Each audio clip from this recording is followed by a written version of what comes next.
Okay, we are live. Hi, everybody. Welcome.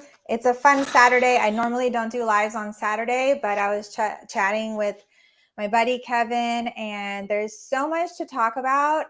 And he was telling me so many interesting things about Ari Emanuel. And I thought it's a good time to jump on and kind of deep dive into this. I'll start by introducing Kevin. He's been in the industry for 20 years. He's worked as a talent agent, manager, currently producing. His beautiful wife is an actress, and he has worked with so many people.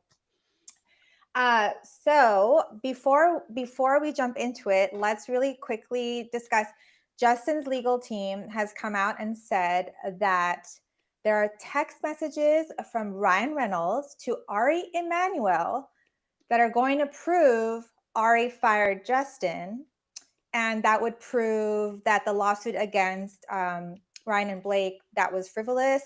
And then they're also saying that Ari Emanuel has admitted to firing Justin because of Ryan, and that's huge.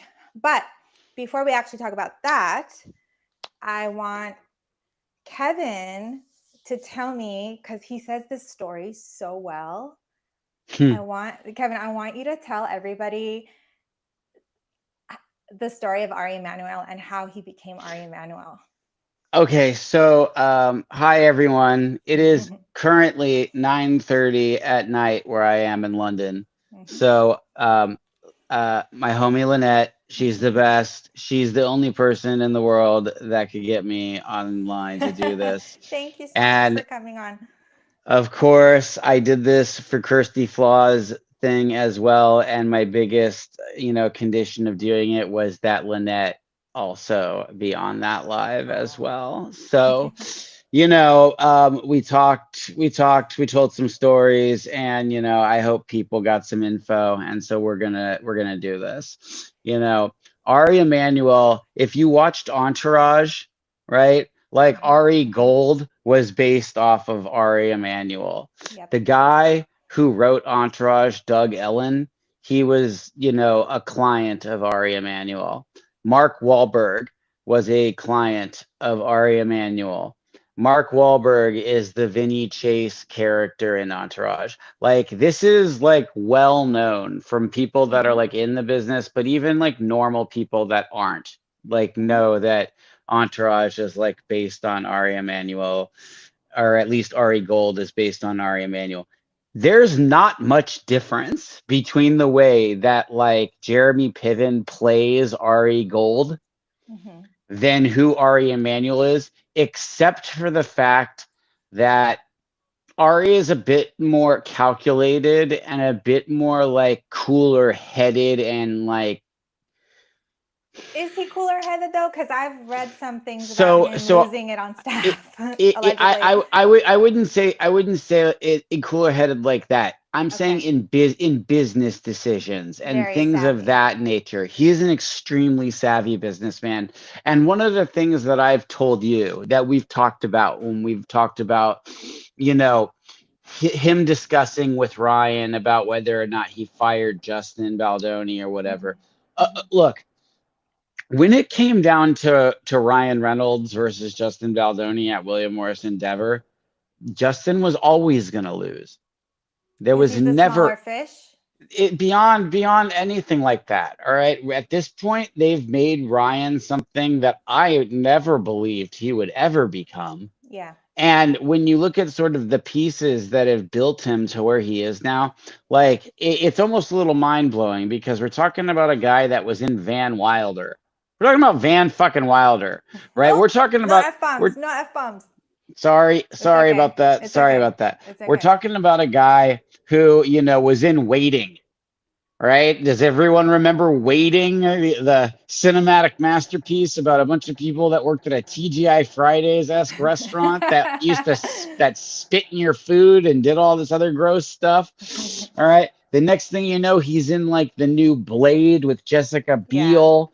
And then, he's sort of trying to build a career. Next thing you know, I mean, look, he did this really funny. But before you talk about Ryan, tell everyone, because not everybody knows the story of how Ari The overnight story, that amazing story. So look, this is a guy who he was an agent at ICM, and he had gotten there from another agency called Intertalent. I believe this story started because somebody had reported that he was an agent at CAA or I've something seen like that. that. I've seen that when I Google him. He was not an agent at CAA. He was not. And maybe he worked there early in his career. I don't know. Like maybe he did. That's not the point. He was a big agent at ICM. His clients were Matt Damon and Ben Affleck, along with, you know, many others. There was a handful of Mark Wahlberg being one of them. And, you know, And was he, I read that he was known to like be ruthless and like steal clients. Do of you know course he about would that? steal Yeah. clients. He would do it. He would do it. And God forbid you stole a client from him and the world would fucking shake, right? Like that's just how it is in the business too. People are like Right. that. There's other agents that are just like him. They sort of took the cue from him or whatever. But him and But Patrick before White, but before him, that wasn't like, that was a big no-no, right? Like you'd get slapped on the wrist, kind of. it was a no-no, but people Yeah. did it. It was a no-no, Okay. but people did it. And But no CAA one was did the it like first. him, right? No one did it like him. He was Yeah. very ruthless about it, and Mhm. he's that oxymoron. Was he's the guy that would steal your client and then turn around and if you stole client from him, like be damned or whatever, right? Like Yeah. how dare you? But him and Patrick Whitesell, you know, they did like what a bunch of people did to start CAA. They got a bunch of agents together, they got a bunch of clients together, and they started Endeavor. Mm-hmm. You know, and Endeavor ultimately became one of the bigger power agencies in the business for a long time. The Endeavor building was one of the coolest buildings. It was a cool building. It was cooler than the CAA building.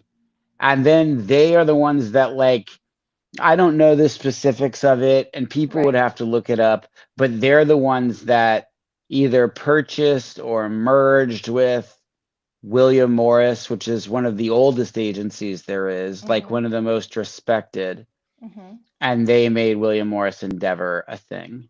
Yeah. And it's a powerhouse now that like when you think about William Morris Endeavor and CAA, you might go, oh, they're both like the big two places, and it's not. It's not. It's just Did William Morris did Endeavor. uh, did did That's who's controlling the business.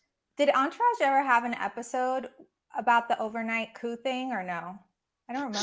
Sort of. They did Yeah. like their own sort of version of it where they created like it within that world, it became Miller Gold rather than like William Morris Endeavor. Mm-hmm. It was like it became Miller Gold, and then the original agency that he left, which would have been like if Ari originally left ICM in Entourage, it was called the Terrence McEwick Agency. Someone, So he sorry, ultimately purchased back the Terrence McEwick Agency within the show, within the show. Someone in the and comments that's is asking, does anyone know if Ari Emanuel has ties to United Talent Agency? Do you know? Someone's even asking. if he does, it doesn't matter. Like UTA Okay. is its own agency, and they do fine. They're perfectly they're extremely great with comedy. People have been there forever. They have amazing agents there. It's a great agency. They're not They're worried not really, about. yeah. I mean, maybe they'd be worried. I'm sure they're worried like anyone about any. The thing with laterally moving clients too, it's like people seem to think that if you're at a UTA, like, oh, if I can only get to William Morris, then my career could be so much better. Right. And it's just not true. Those aren't factual things that happen. In fact, most of the time, you get to William Morris Endeavor if you're being serviced at an ICM or a Gersh or a UTA and you're being serviced well, and your career is at like this really good high spot that like someone from William Morris is like, oh, I'm gonna snatch this guy up, and then Mm-hmm. you make that move, you're nothing happens. Nothing great Okay. happens. Like Okay. none of the promises that are made or the things that you've like built up in your head to believe are real are gonna happen. It So, doesn't work that way. okay, so let's say we find they unseal stuff and we see the text messages showing that Ari Emanuel admitted to firing Justin because of Ryan. Let's say we see that. Okay. Okay. So, do you think that that would blacklist Ryan, or will he be okay still? I think Ryan's gonna be fine. Mm-hmm.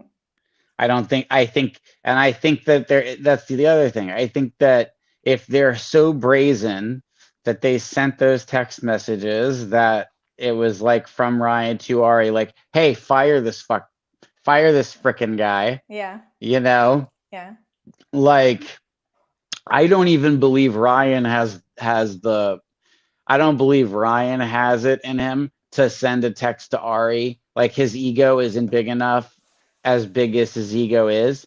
I Yeah. don't believe he has an ego to text Ari and say, "Hey, fire this guy, or I'm leaving to go to CAA, or fire Okay. this guy, or I'm doing this." I don't believe Ryan has You the. think it was just more of like a, hey, I think it'd be a good idea if you've. No, No. I think it was, "Hey, get rid of this guy." Okay. Like like if anything it was a flex. It was to show like, hey, look, I can keep making your life hell. We just kicked you from the agency. Do you want us to keep kicking you? Do you want us to keep Okay. doing it? Yeah. you know Also, we talked on the phone about how like Ryan Reynolds himself is such a kind of like on his own, like a mini mogul. Like he's involved in he's not just an actor, producer, writer. He's like a media mogul, right? Like he's like Ari, he's he's becoming somebody, one. right? And someone like him is valuable to Ari. Right.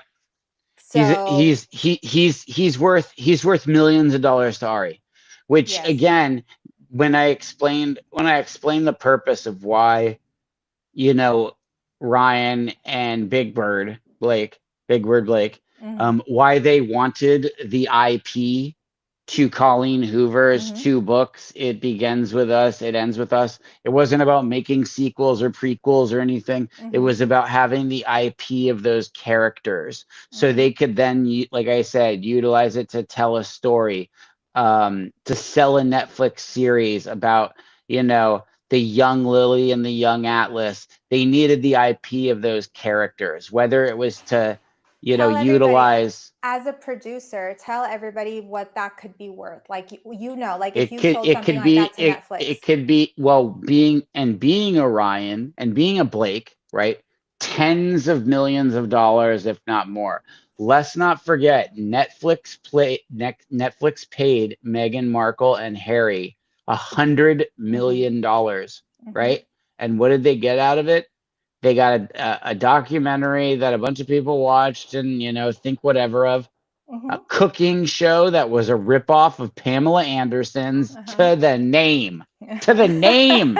It was a ripoff of Pamela Anderson's. And we watched this moron like dump peanut butter pretzels from a From Trader Trader Joe's Joe's. bag into a plastic bag. I mean, what's happening with this idiot is as funny as anything else right now. Like, I don't know if you heard about her crashing Kris Jenner's birthday party, but I think, So oh man, wild. that it's funny as hell. And then they deleted those Um, photos. Yeah, but that's a whole other yes, rabbit hole. it's a whole other thing. But yes, to Ryan and Ari, the business partnership they have is not just about 10% of Ryan's acting career. It's millions of dollars in partnerships in media companies and even sponsorships, like that stupid gin that he has and Mm-hmm. whatever else.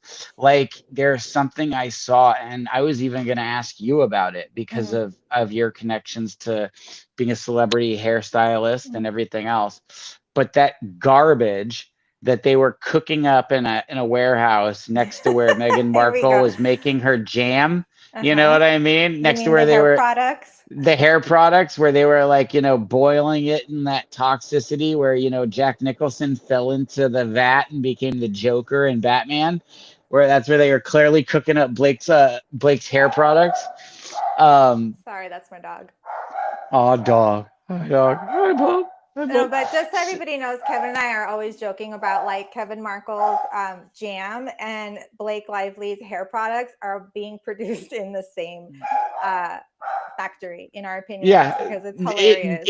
in India, they're being manufactured in India somewhere in vats, and they're at some point I'm sure they're bottling Megan's jam inside Blake's conditioner, and Blake's conditioner inside Megan's jam at some point. Who And then there knows? was allegedly hair found in her jam, and someone posted it on X, and I found the photo of it, and so that would kind of make sense. I don't know, Wouldn't just a funny surprise thing, me. yeah. Wouldn't surprise me.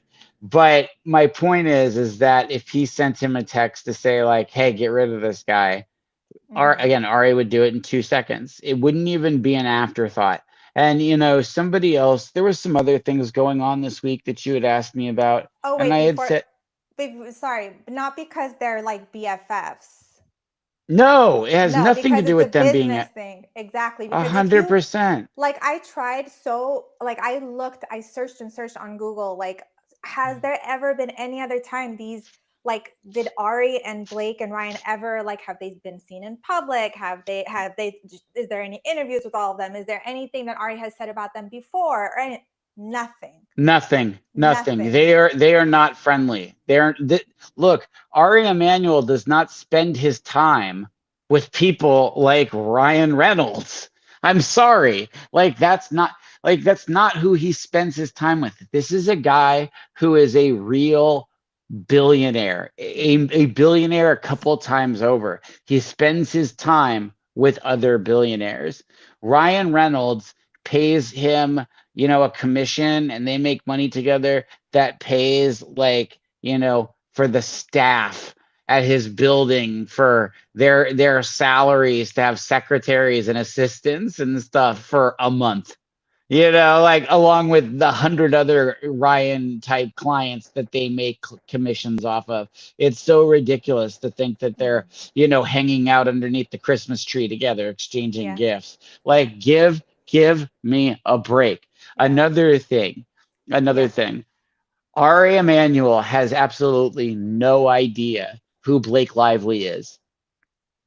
There you have Okay? it. Like, and people can talk shit in the comments and they can say whatever they want. But here's the deal. Like, she has never made enough money to be on Ari's like radar, right? And it, I bet you anything, the day that this all came about, that Ari was bothered and got on the phone about this or whatever, he screamed at somebody, he yelled at somebody and said, who is this Blake Lively idiot that's causing these issues? Like, what is happening here? You And really think someone so? was like, and Yeah. I think someone was like, oh, that's Ryan's wife. She was in such and such and whatever. And he Yeah. was just like, whose point is that? Who is that? Get that person on the phone. And it It's was literally Warren. it's literally like an episode of Entourage that I would imagine. I Literally, mean, like that you just described. it's almost more comedic because I'm telling it that way. I guess maybe I'm trying to be funny about it, but yeah, that's what happened. I believe Yeah. it wholeheartedly. Yeah. And Blake Lively has just never made enough money for anybody for an Ari Emanuel to like waste time thinking about. And I'm almost sure as anything else that there was like during that podcast that got, deleted or whatever else, Yeah. where he was like, "Oh, I'll ride and die for them." Right. Like right before he did that, I'm sure he was just like, "Who am I talking about again? It's Ryan. It's Ryan and who? Ryan and what? His wife Blake? Big Bird Blake? Okay, all right, all right." And he said something, and he realized, damn. And so he got them to delete that podcast, and so it can't be found or whatever else, right? Like, who Hmm. cares? I mean, at the end of the day, who cares? Yeah. But All right. You got some other questions for me, so I don't start Yeah, rambling and you let go me on. So let's do wait. this. Let's Let do me look this. at some of the questions in the comments because it's so fun to interact with everybody here. Hold on. Let me see. There's always questions, and I'm sure there's questions for you. Hold on. Let me scroll up and see.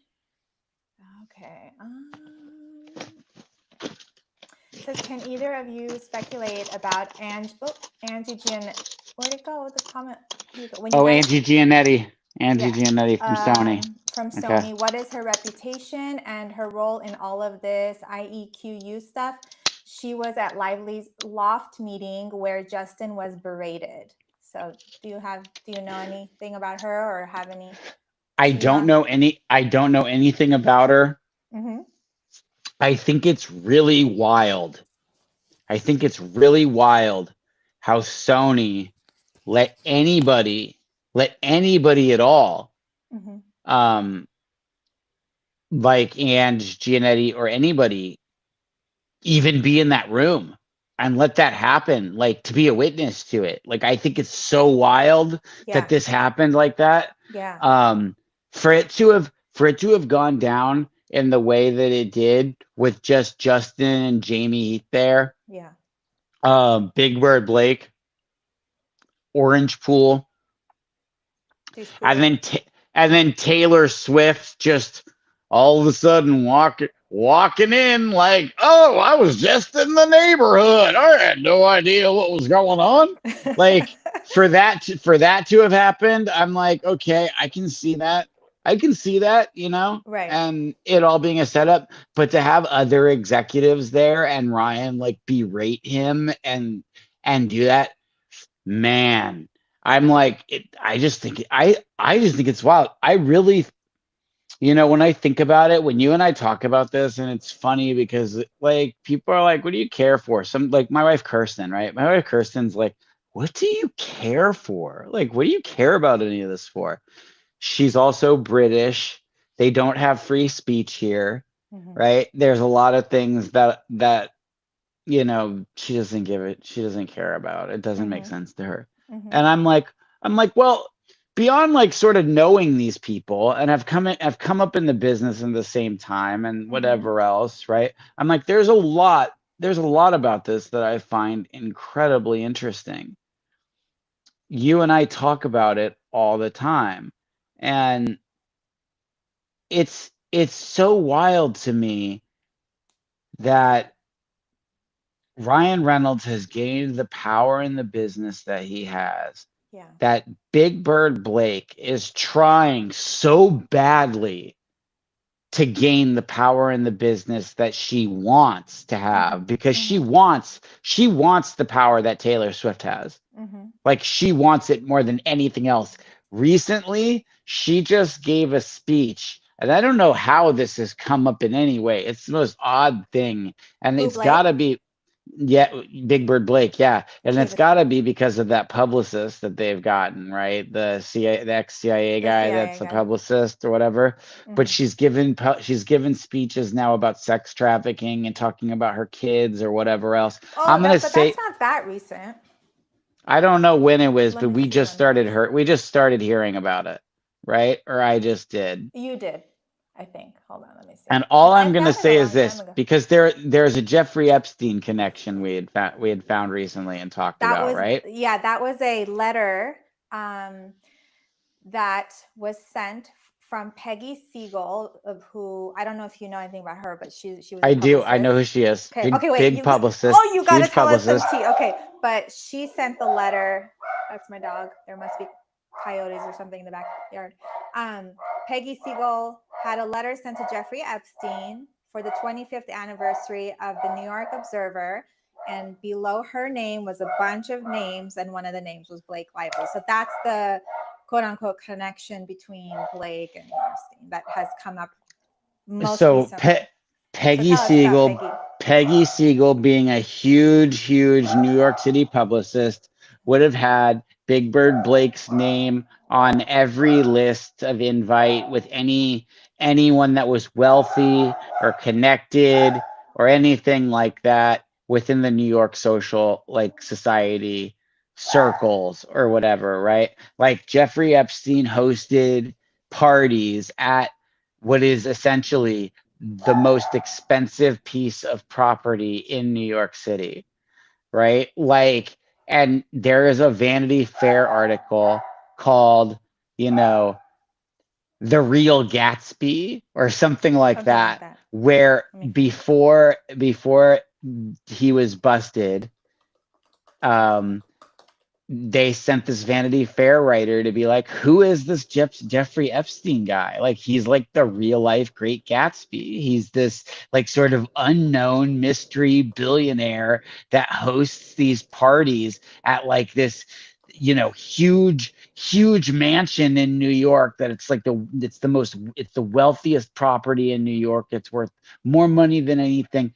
Turns out he got it from Les Wexner for $1, right? Like, it's like, who is this guy? Who is this guy? Well, he didn't want to be known. You know why he didn't want to be known? We can fall down a Jeffrey Epstein rabbit hole here too, but let's save Yeah. that for another time. And I'll just Yeah. throw this in. There is a specific Law and Order SVU episode Oh, this that is was good. Yeah. made in 2011, years and years before Jeffrey Epstein got busted. And I was telling Lynette about it the other day because we're all SVU fans. I'm not so much recently. I think it's sort of lost me, in the last few years In or these days. something. Yeah. I don't Here know. is I'd the, say I'd say the last couple of years. Yes, the talented yeah. Mr. Epstein. That is the This is article the right article. there. Yeah. Yeah. So there's an Everybody, S everybody read that article. Everybody read it. there's a SVU episode that is basically about uh, Mr. Epstein. There I is, had, and yeah. if you watch this episode, you can watch it on Hulu. I, I mean, I And you're not sent you associated with the. it. You're not promoting it for that reason. Let's make that clear. He's not, right? I am not promoting it for Yeah. any other Yeah. reason other than I Yeah. was an SVU fan. Yeah. There we go. So that's the edge. Let me get out of here. I see a picture of a goat.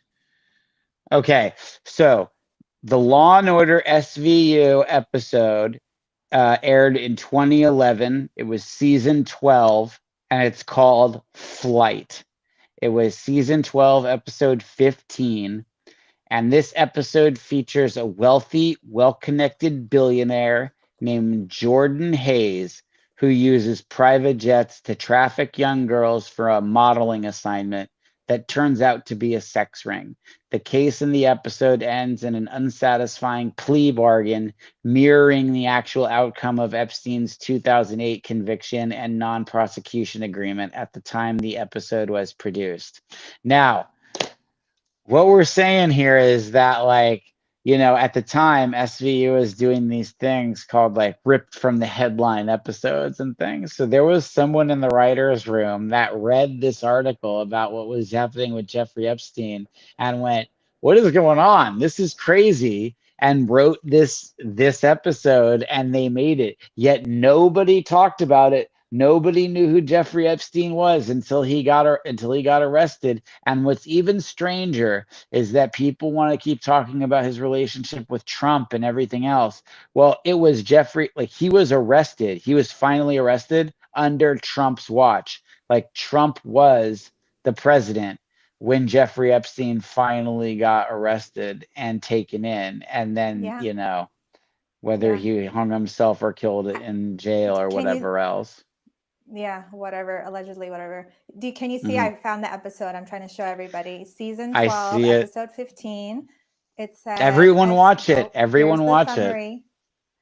It says SVU investigates whether a wealthy and powerful defense contractor forced an underage French girl to give him an inappropriate massage, and whether he used his ex-girlfriend to arrange the encounter. When it is discovered that a teenage girl is suffering from PTSD due to S abuse, all leads to a billionaire, Jordan Hayes, who is, I'm assuming, plays the character of Jeffrey Epstein. As detectives Benson and Stabler continue to investigate, Kress involves his lawyer, Dwight Stanich, who throws the whole case awry. Anyway, And just let wanted to me share let that me with you tell guys. you You don't have to what, watch if it. you're an SVU fan, Stabler goes Stabler in this episode. He goes nuts. And the young ingenue they're talking about, the girl that she just mentioned in the synopsis, that's the Ghislaine Maxwell of the Mhm. episode. You know, so Wild. um And that was like, it's that's like, when was that? Let me see. That was it was year 2011, and it was 7 or 8 years 2011. before Jeffrey Before. Epstein got arrested, or not arrested, but he So was arrested crazy. before, but before he was arrested federally and then killed or Yeah. unalived in Whatever. jail or whatever, right? Wild. So Wild. back to the Ryan and Ari relationship. It is about Yes. money. It is about money at the end of the day, and we're not talking about millions. We're talking about tens, 20s, 30s, 40s, 50s, $100 million. You're right. Like Yeah. Ari is a partner with Ryan in all of his business ventures, not just taking 10% commission off of any of these acting jobs. Because if that's what we're talking about here, Ryan's not making more than $20 million a movie, right? So like, is Ari Emanuel really like, is he shaking things up over a $2 million commission that he's getting off of a dozen other clients, if not more? It wasn't that long ago that Mark Wahlberg was found to be the highest paid actor in the Mm-hmm. business, making $1 million a day. Right. And Yeah. when they did the reshoots of this movie, All the Money in the World, I think it's called, uh, I'll hate if I made it wrong. It was him and Michelle Williams. To do the reshoots, they needed her for like 2 weeks or something, and they needed Mark for like 6 days. And then it was like Mark got $1 million a day for those Wow. reshoots, and Michelle Williams Well, got scale. wow. Like, $1,000, $2,000 or something ridiculous like that per day, and Michelle talked about it, and good for Michelle, like that. Yeah. But that's Yeah. just the disparity. That was the disparity of it. Biggest point again, though, Ari Emanuel has no idea who Big Bird Blake is until he hears Oh, oh, it's Ryan's wife. It's Ryan's wife. Then he's yeah. like, oh, Also, okay. you made a good point when we were chatting on the phone. You said you were like, if there were such good friends and they were so connected, you brought up, you're like, why isn't Robin, Blake's sister, repped? Or you were telling me something like that. You were like, This is a good point. This is a good right? point. That if The way you said it. Ari and Ryan and Blake and all of them were such good friends, right? And they were so tight, they're exchanging, gifts under the Christmas tree, and they're spinning dreidels at Hanukkah and whatever else. Why Mm-hmm. isn't the lowliest, most low-level agent at WME like being put in charge of representing Robin Lively and Bart Johnson, and just being told like, hey, get them guest stars, like get them movies, Mm-hmm. get Mm-hmm. them work. They're not, because that's not how it works. That's just not how it works, dude. Like, they're at the agencies they're at because they're being submitted on breakdowns, because they still have to audition for certain things. And Robin, I would Mm-hmm. say, she has a reputation that there might be some things that they would call and avail check her for, and maybe she might get some TV guest stars or some things like that, just based off of her acting career overall or whatever. Mm-hmm. And look, Mm-hmm. I'm a fan. I'm a huge Robin Lively fan. I was a fan of her in the Same. 80s. I was, look, it got to a time where her career was definitely not, doing the best, and she ultimately ended up in a Two Coreys movie. There's a favorite. My friend Billy's in it. Billy McNamara. Billy, what up if you're seeing Yeah. this? Yeah. It's called Dream a Little Dream. A lot of people like it. I actually don't think of it as a Two Coreys movie, even though they're both in it, because the cast is stacked. It's like it's Billy's in it, Meredith Salinger's in it, Jason Robards, Harry Dean Stanton. I mean, it's a great, great cast. And then it just so happens to be Corey Feldman and Corey Haim are also in it. Like whatever, right? The director, Yeah. Mark Yeah. Rocco, amazing director, huge director. But there came a time when the Coreys couldn't work, when they were a joke. It became what it was, and Yeah. they made Dream a Little Dream 2.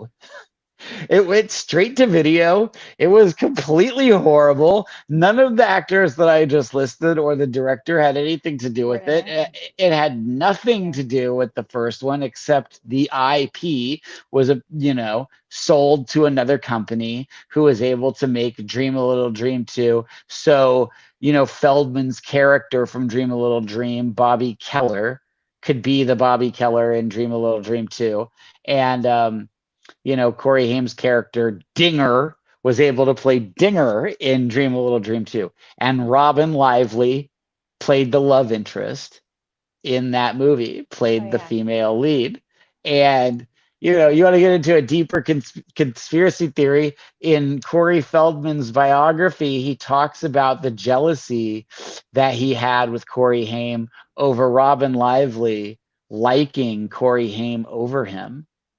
And you flash forward years This later is to some this steaming hot movie. tea.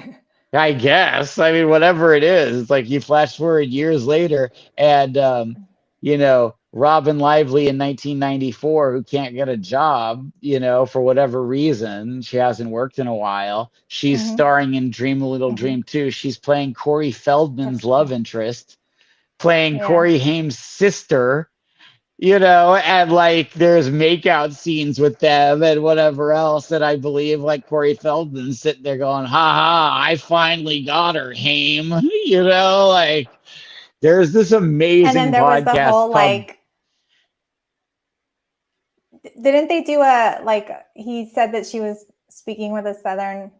oh my God. So yes, there's another thing where he's reading from his biography, right? And he's talking about exactly what I was saying, where like He's talking Robin's about like, Robin. Robin's like, have you seen this Corey Haim guy? He's the new guy in town, blah, blah, blah. And the way that Corey is like talking about Robin's dialect, like using Robin's dialect, it's of this Southern belle, like this Southern belle from, down south Kind of who life which is like reminds a us bowl of of Blake, cherries. right? Yeah, like these antebellum, like, oh, we had But no it's so funny idea because both of these girls were born in but Tarzana. They they're lived in the both from the valley. valley. Yes, it's ridiculous. It's so Yeah, I crazy know. that they're I born mean, in the valley. They're living in Burbank. They went to Burbank High, and yet they're Blake went talking to and Burbank High, my high school, and she went to Granada High, I believe, right? Which are yes, both in the valley. They're and not from the South. and beyond that, like Robin was like, set schooled in the 80s and homeschooled in the 80s because of Yeah. her acting career and whatever else. Yeah. These were not people that were living down south, eating down south, home cooking with the fried chicken and the grits and whatever else they do down there, my cousin Vinny of it all. I Yeah. have no idea. But it's just ludicrous. It's so ludicrous. I don't even know what else to say about it. Let me see. I'm going to look at some questions because there's a lot of people chatting. Are you able to see the chat on your end or no? I'm not able to see it, but thank God, because then I'd Okay. probably just, Okay. trip out about it. Oh, It'd I be can see a bunch distracting. of stuff. I can see a bunch of stuff, but yeah, I can't. I'd rather just leave it to you. It's better that you host and I just answer. Okay. Someone said, hold on. Someone said, wait, where'd it go? Okay. Epstein was an agent. He did what he was meant to do, and they have to have control of Hollywood. No, I don't want to hear talk about any of losing. that. I think they're talking. Yeah, no. And no, we're not talking about any of Epstein being an agent. So dumb. Yeah. How about more on? Hold on. They keep chatting, so it keeps moving, and I keep losing it. Okay. It says, where'd it go? Oh, how about more? Jesse and Max. Hi, Jesse and Max. Okay. How about more on Blake, which was brought to California, adding Blake Reynolds, Blake Reynolds as officer to a license with Blake Lively. Oh my God, I keep losing the chat because everyone's chatting. It keeps moving, so I keep losing the. Hold on. How about more on Blake L, which was brought to California, adding Blake Reynolds as an officer. I think she's talking about the documents where, oh my God, you guys, I can't see what she, hold on. How can I pause this chat? Adding Blake Reynolds on the license. Can you guys stop chatting for 1 second so I can read this comment, please? Okay, so Blake L brought it to California, adding Blake Reynolds as an officer to a license with Blake Lively. So basically, they're talking about like how they listed their names in multiple ways in order to have like a. Are we talking about the shell companies and all the different companies I that they think have? so. Yeah. So, Someone's asking about so that. there's a lot being put into that whole Van Zandt thing and like everything else, right? Like any actor or producer even, or I would say businessman or whatever, they would have dozens of LLCs, for all kinds of reasons. So many different reasons. Do you think it's common where they have like different variations of their names listed? Is that like a Sure, absolutely. Yeah. Ryan Reynolds, Blake Lively, Blake Brown Lively, Blake Brown Reynolds Lively. Right. I mean, Different why wouldn't she? Why wouldn't she? You know what I mean? Plus, I've read articles that they've done all kinds of things to, utilize tax loopholes and whatever else. It's another one of those cases of like, how rich are you? Well, as rich as you are, you still don't want to pay the government 40% taxes of it, no matter what. Like I don't care how philanthropic you are, or generous or whatever else. At the end of the day, if you made $100 million that year, you do not want to give the government 40 of it. Yeah. Like at all. There's that. So you think it's just more about that? Absolutely. You think it's more about that? Yeah. Absolutely. Yeah. Totally. But like again, to start from this original, question so we can wrap it up towards the end, is that Ari Emanuel, this is a guy who, he stepped down as an agent, a while ago, and he still is, at least I think he is the CEO of William Morris Endeavor, but he's put together the company that does the ultimate, fighting stuff and, whatever else. Like this is a guy that just put together $1 billion deal that, is running a TV network and whatever else. Like, yeah, he's sitting there and maybe he gets $150 million a year salary or something for being the interim CEO or whatever of William Morris Endeavor. And he still has his clients, quote unquote, but he's probably got 10 assistants sitting in his office. If he ever shows up, which I'd be surprised if he does, maybe he's there for half an hour or whatever to yell at someone and leave. But yeah, I mean that's how he's getting those paychecks. Maybe he's got to show up for maybe there's board meetings he has to show up for, or maybe there's all hands staff meetings he has to show up for. I have no idea. I can't even answer that. I have no clue. I'm speculating, obviously, but I'm just saying, he has not thought about or wasted 1 second thinking about Blake Lively or this It Ends With Us case or anything else. And when he saw that text message from Ryan Reynolds that said, "Hey, fire this guy," all he did was email somebody else and say, "Whose agent is this? Like, fire this fucking guy. Fire this freaking guy. Like, get rid of him. Get rid of him." Do you think I don't know who he is. What did he call him? He called him Justin Baldoni, right? He's like, "Who is this guy?" Yeah, and he's like, who is this baloney? Like, get this baloney out of here. Who is he? And it's ridiculous to think that he didn't do that. do you think that like if and when these documents are like unsealed and we see the actual text messages between Ryan and him, do you think that would affect him in any way? No, Yeah. no, no. Mm-hmm. I not I don't think Ari Emanuel is losing sleep over this. Mm-hmm. I don't think he's even thinking about it, to be honest with you. I mean, Yeah. again, I'm speculating. It's what I think. It's what I Yeah. think. Yeah. Yeah. I don't think he cares. I don't think he's losing sleep over it. I Yeah. think if anything, when it's brought up and people have brought it up to him, I think he's annoyed. I think he gets annoyed that Yeah. this has even happened and that his name's been brought into it. Someone said he stepped down after the audio leaked. Right after Nick Shapiro makes an appearance, he knows he is getting sued for wrongful termination. Do we think that this lawsuit even could dent him in No, any way? no, no, Yeah. no, no, Yeah. no. Yeah. That's how the cookie crumbles, I mean, unfortunately, right? and again, we're it's like there's so many people covering like, and I find it interesting. I actually, I had come back from London last year, and I that's when I had noticed, like, I was bored at home watching YouTube, and I had Mm-hmm. noticed all these people covering this like Big Bird Yeah. Lively Yeah. thing that was happening.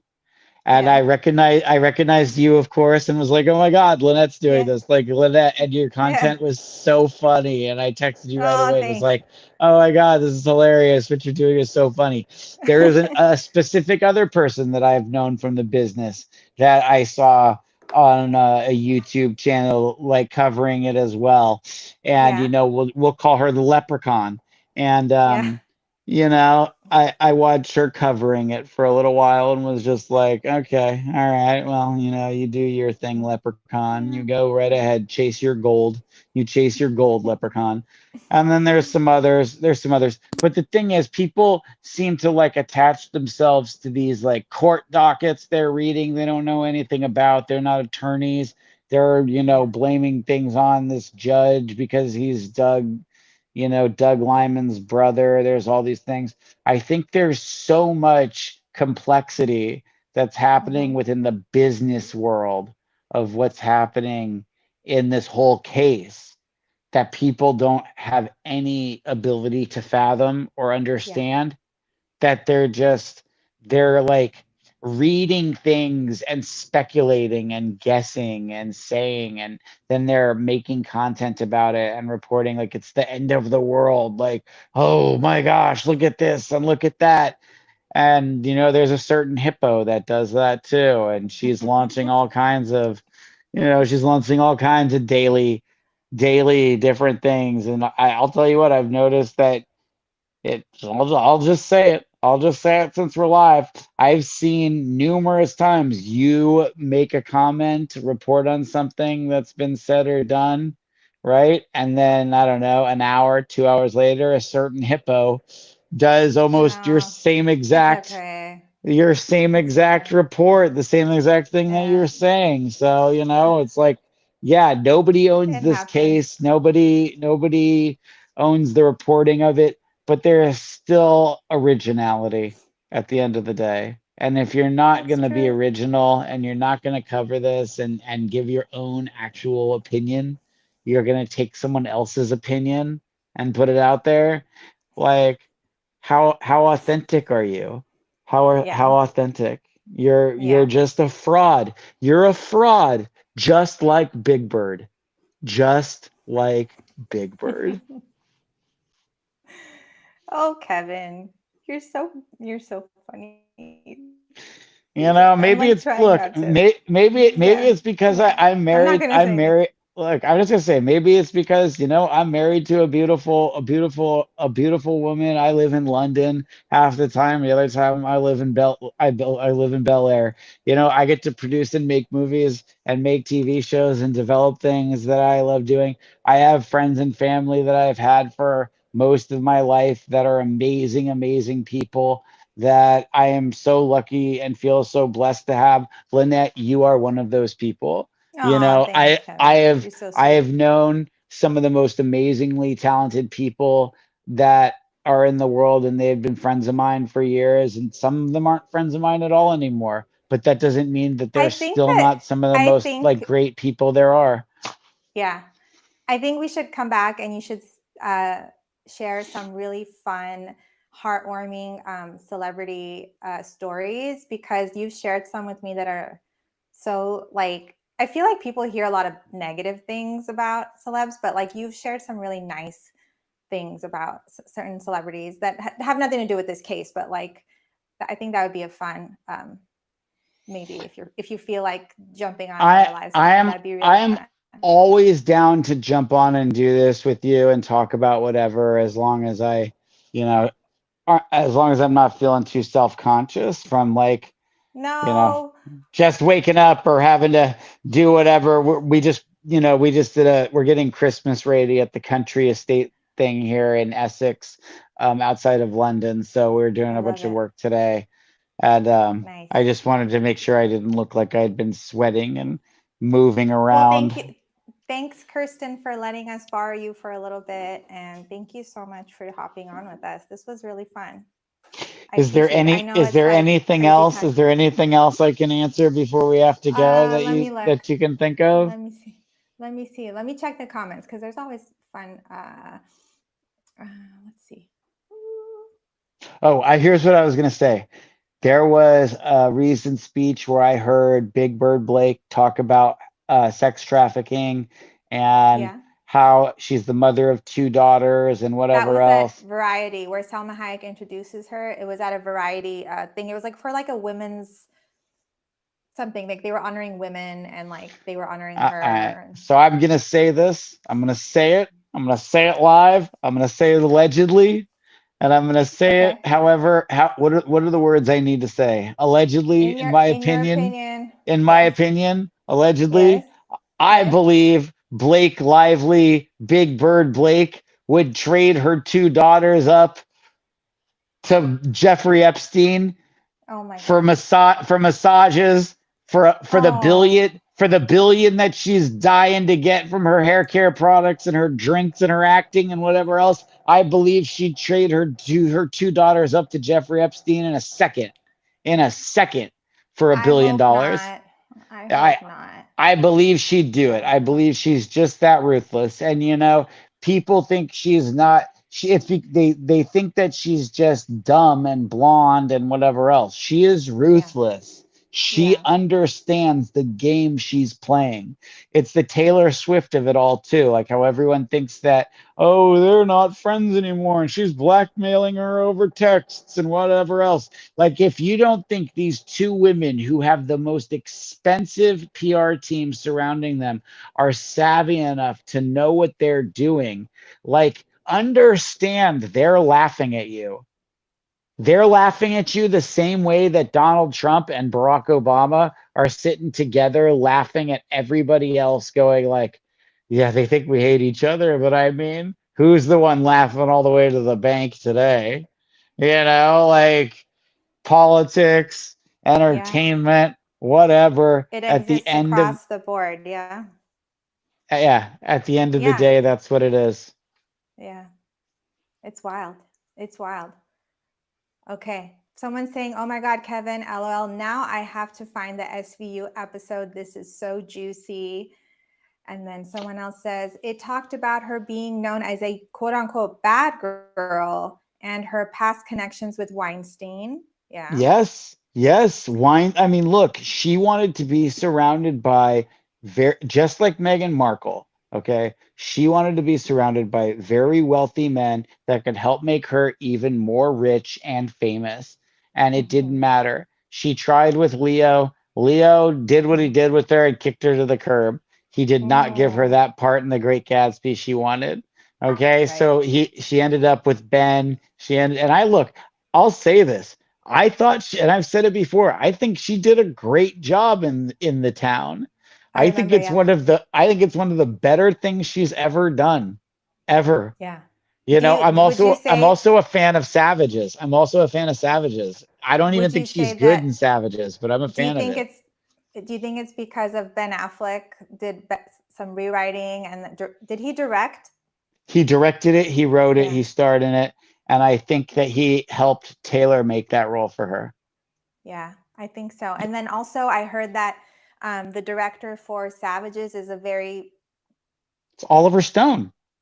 yeah, but also I wasn't there like an interview or something where were you telling me about it, where Blake and Salma Hayek are talking about like putting him in his place and telling him like that they Yeah, were you telling yeah, me about yeah, that? yeah, yeah. Because Selma Hayek talks about it, and she's like, I worked with him, I worked with her, and she put one of the toughest, most like aggressive, crazy directors, and Blake put him in his place. And I'm like, yeah, yeah. I don't believe that happened for a second, but okay, Selma, you know. And look, Selma Yeah. Hayek's married to the one of the wealthiest guys in the world. He owns Louis Vuitton.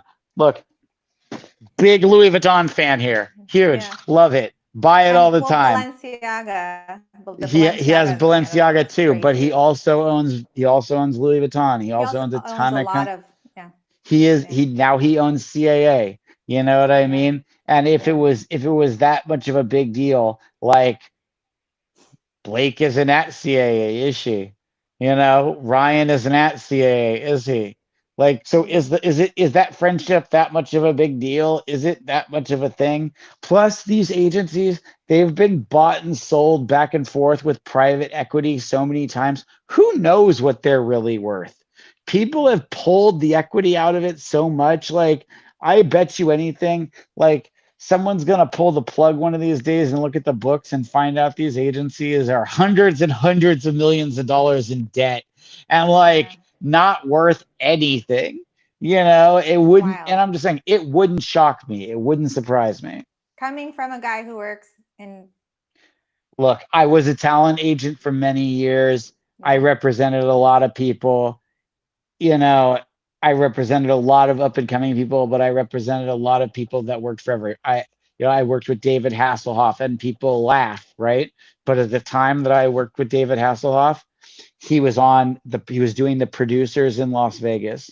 He was hosting America's Got Talent, right? Like, this is a guy that was making hundreds and hundreds of thousands of dollars a week. Yeah. Tell And us, for, can you I'm tell just everyone saying, about, I know, but how about you shared such a good Rene Russo story with me. okay, so Renee Russo, I worked with on a Yeah. movie called Frank and Cindy, and there was the guy that produced it. His name's John Pierce, and he had been trying to make it forever. And Renee is like such a class act. She's the most amazing person that I'd ever met in this business. I've got so many stories to tell about her, but um, which She was story do just you want so me to tell lovely. you? I think you're telling me like you guys were shooting at, were you guys shooting at her house No, or no? no. I can't remember right now, but you just shared like a So lovely story. I've got so many, but here's a great one. Here's a great one, okay? It was the very first independent film that Rene Russo was ever going to do. Mm-hmm. Every film before that was a huge studio movie that she was paid millions and millions of dollars to do. This was the Mm-hmm. first independent movie she was ever going to do. Mm-hmm. And at one point, she brought in like Danny DeVito, she brought in James Gandolfini, she Oh brought in wow. the whole crew Yeah. um, that she did um, that that Travolta movie with um, Get Shorty. She Okay, brought in yeah. the whole Get Shorty crew. And it was like DeVito was going to direct it.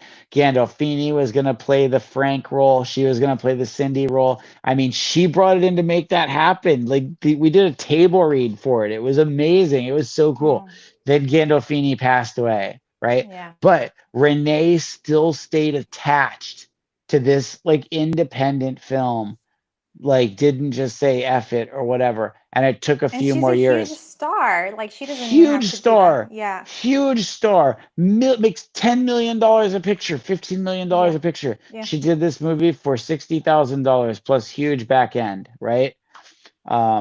but she stayed attached to Would it. Big Bird Blake ever do something like that? Hell no. Just to put Hell things into no. perspective. And not only that, Big Bird Blake doesn't have the acting chops to chop an apple in half. Not next to Renee. You know, like Yeah. the difference Yeah. between Renee Russo as an acting legend and Big Bird Blake is just being what they are. Like Yeah. Renee Yeah. Russo, Renee Russo didn't come up being, on a CW, teen Yeah. drama. She came up as a huge model who was Yeah. discovered and then became a movie star. And that's what it Back was. when there That's were how real movie stars. back when there were real movie stars. Yes. Yeah. Big Bird Blake has never been a real movie star. She has been an actress that starred in some movies. Yeah. That's true. I agree. Do you want any more questions, or do you want to go get some sleep? I know it's so late in London. Or is I it would morning? Or I don't even know anymore. It's 10:30 at night. It's Okay. 10:30 at night. I would love to pick this up and do this again if Sounds you'd good. like to. Yeah, let's Um do that. it's what? Thank you Is it Friday or is it Saturday? It's It's Friday. Saturday in It's LA. Saturday. It's Saturday there too. So, Saturday you know night. what? How about this? Why don't you see what comments you get from this, and then we Yeah. can do a part 2 tomorrow. We'll do a part 2 tomorrow, Sunday. I have to see if I can with the kids, but if yes, I'll post it. If not, sometime during the week. But Sounds good. you're the best. Thank you for jumping on. This was so much fun. Thank you, everybody, for all the comments and for joining. And if you are just joining now, this will still be up live and you can still watch it as a video on my channel.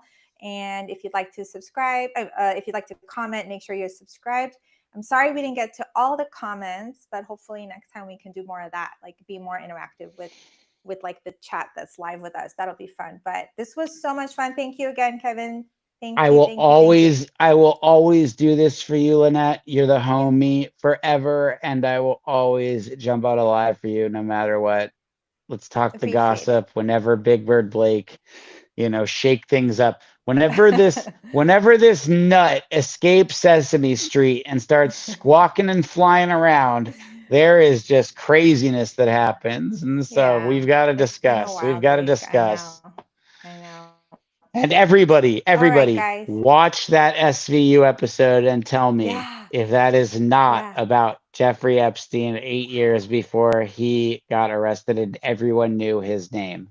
It is wild to me that SVU is writing about this, wrote about it, put it out there, and now everyone's obsessed with Epstein. It's all they want to talk about, but no one cared for over a decade what this guy was doing. Why is that? Why is that? Why is that?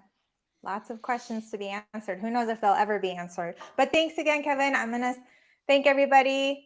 Everybody have a great Saturday. And you go get some sleep, Kevin, and say hello to wifey. And thank you again for jumping on, spending this time with us. Say hello to the family. Send my love to all of them. Thanks, Sasa, for everything. Thank you, guys.